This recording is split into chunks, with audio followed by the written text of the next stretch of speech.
I grew up as a surfer on the coast, but what I really like about stand-up paddling is you don't need perfect waves. You don't really need waves at all, actually, and you can still have a good day on the water and get that same feeling that you get from surfing.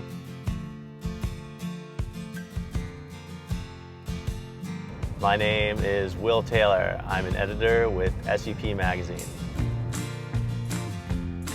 Stand-up paddling started as an ocean-based sport, but it's really taken off inland on lakes and rivers over the past few years as people have realized how accessible it is out there.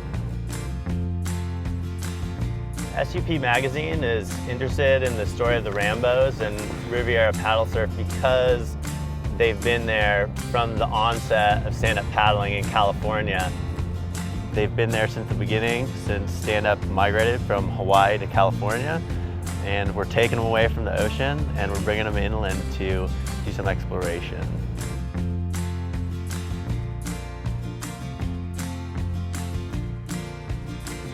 I was fresh out of high school, selling boards out of my car. It was like this little bubble right in Dana Point. And there was 5 guys out at Sano in the morning. And now it's exploded, and it started on the coastline on the west coast, and then it moved to the east coast, and now everything's kind of moved inland.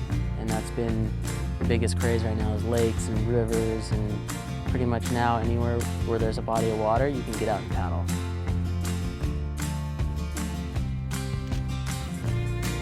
It's especially nice because it's really accessible. You can just go out and paddle on a lake or a river really easily. It's much easier even than, say, a canoe or a kayak. Driving around Arizona with the giant paddle boards on the roof of the car, we definitely got a lot of looks. And we got there in the evening and stayed the night and woke up the next morning, decided to go check out Navajo Canyon.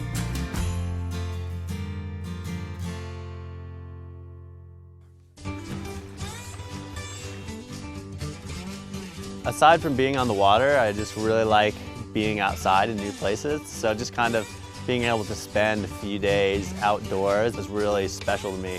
That's kind of why I do this in the first place.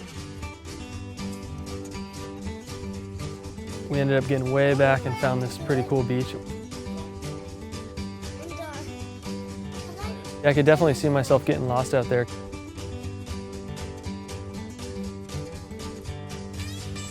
Stand-up paddling gives you a unique perspective.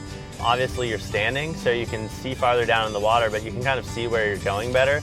And it's also pretty maneuverable, so you can kind of get into tight spots and canyons. You can paddle right up to the walls. You can stop yourself really easily. You can turn around really easily. So it's really the ideal vehicle for exploring.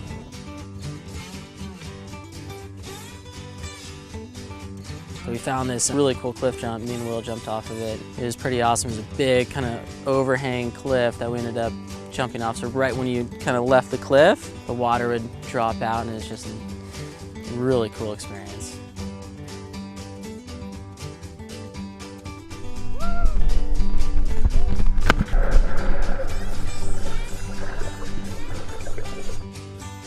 We just paddled straight back through the canyons for quite a ways, and as it kept getting narrow and narrow, it ended up on a little beach, and it was pretty cool for the 3 of us to explore that canyon and not really see anybody around.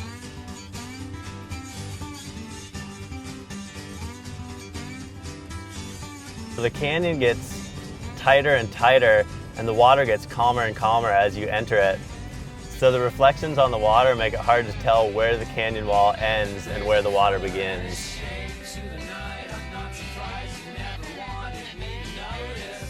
It's just such a cool, tight waterway with big old cliffs, and you're kind of paddling through, and it's so surreal because there's no motor, there's no sound, so the whole time it's just nature.